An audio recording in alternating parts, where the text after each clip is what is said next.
from your local news leader. Well, with summer in full swing and July 4th in just 2 days, there's something causing a problem for Ameren. And now they're asking customers to properly dispose of it to reduce potential outages. Craig Gilson from Ameren, Illinois is joining us this morning to talk all about it. Good morning, Craig. How are you today? Good morning. Doing fine, thank you. Good, good. So, of course, you know, there's lots of popularity with Mylar balloons, during, you know, at least just for birthday parties in general. But people are disposing them wrong. Right. Yeah, people don't realize that the Mylar balloons are metallic in nature and can conduct electricity. So, you know, a lot of times people will let the balloons go. They'll get up into our power lines, might cause an outage, damage our equipment, and actually can cause a fire. Right.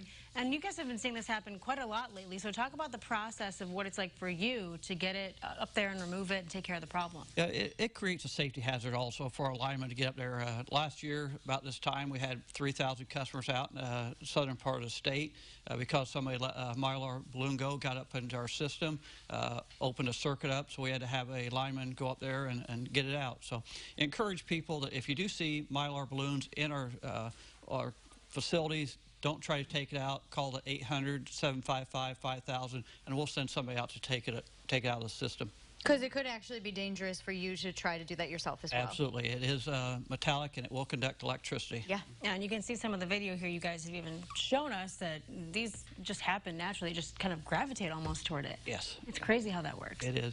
So I encourage you, not to let them loose. When you're done with them, deflate them, throw them away. We'd appreciate that. Sure. And we've had a lot of bad weather recently, Craig. So kind of prep us on some tips that people can do at home. Encourage people to have a safety kit.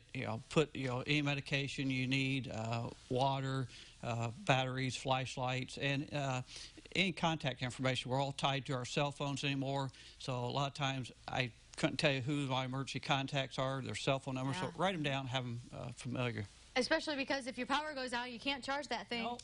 Not for a while. So. That's the one downside. So, Yes. And another thing you wanted to say is that just storm prep is so important, but also the response is a really key factor for you guys. Yes, we've really spent a lot of money on infrastructure, trying to improve reliability for our customers. We understand how impactful it is not to have power. So we've invested a lot in our infrastructure, done some storm hardening. We've done a lot of automation so we can get customers back on quicker. And just on Sunday night, 10,000 people were without power because of that storm. It's especially crucial when it's this hot out as well. It is. Typically when we, maybe 10, 15 years ago, if we had that many customers out, it might take, several days to get the customers back on. I think the storm hit in the Champaign area sometime around maybe 4 or 5 o'clock. We had just slightly over 6,000 in the Champaign area alone out of power. By midnight, we were down to less than 1,000, and by next morning, around 8 o'clock, we were less than 100. So, our coworkers take a lot of pride in storm restoration, and we're glad that we can get people back on as quickly and safely as possible. Definitely. Well, thank you so much for being here. We appreciate that so much. Appreciate the opportunity to talk to you. Thanks, Craig. Thank you.